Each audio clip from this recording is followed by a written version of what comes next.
Հարութ հասկացի ինչ ես կորցնում։ Գորի դեմ ինչ-որ բան չասելով, իրան չես փրկելու։ Իր դեմ շատ ապացույցներ կան։ Մանավանդ այսօրվա ձեռքի շարամը։ Սետեն շատ լավ հիշում է ձեռքի շարամը։ Նենց որ ավելովը քեզ փրկես։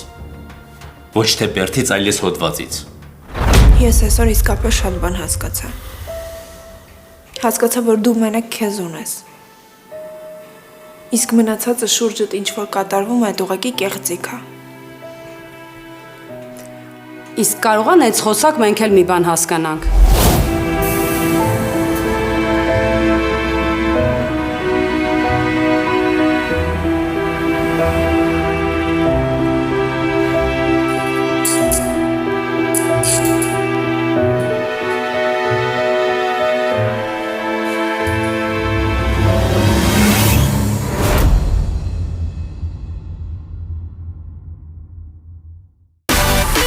Միացիր մեզ, բաժանորդագրվիր մեր սոցիալական հարթակներին և ստացիր հնարավորություն առաջինը տեղեկանալու մեր նոր նախագծերի մասին։ Այլ կերպ ասած, բաժանորդագրվիր, ծանուցվիր և վայելիր լավագույնը։